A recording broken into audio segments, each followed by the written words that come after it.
హైదరాబాద్లో నిర్వహించ తలపెట్టిన ప్రపంచ అందాల పోటీలను తక్షణమే రద్దు చేయాలని ప్రగతిశీల మహిళా సంఘం డిమాండ్ చేసింది. గురువారం బషీర్బాగ్ దేశోద్ధారక భవన్లో నిర్వహించిన సమావేశంలో POW జాతీయ నేతలు సంధ్య, ఝాన్సీ, రాష్ట్ర అధ్యక్షురాలు అనసూయ తదితరులు అంతర్జాతీయ మహిళా దినోత్సవ సదస్సు కరపత్రాలను ఆవిష్కరించారు. అనంతరం వారు మాట్లాడుతూ రాష్ట్ర ప్రభుత్వం అందాల పోటీల నిర్వహణను నిలిపివేయకపోతే అడ్డుకుంటామని హెచ్చరించారు. మహిళలపై జరుగుతున్న హింసకు వ్యతిరేకంగా మార్చి 1 నుంచి 8వ తేదీ వరకు రాష్ట్ర వ్యాప్తంగా సదస్సులు నిర్వహించనున్నట్టు వివరించారు. ఈ సమావేశంలో POW రాష్ట్ర నాయకులు భారతి, గీత, సీత, హేమలత తదితరులు పాల్గొన్నారు.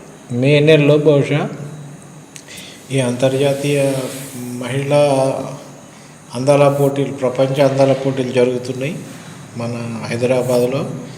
అట్లనే వరంగల్ రామప్ప, 1000 స్తంభాల గుడి ఈ ప్రాంతాలు కూడా జరుగుతున్నట్టు వచ్చినాయి, వార్తలు వస్తున్నాయి. దానికి ఆపాలని వీళ్ళు అనుకుంటున్నారు. చూద్దాం ఏమవుతుందో.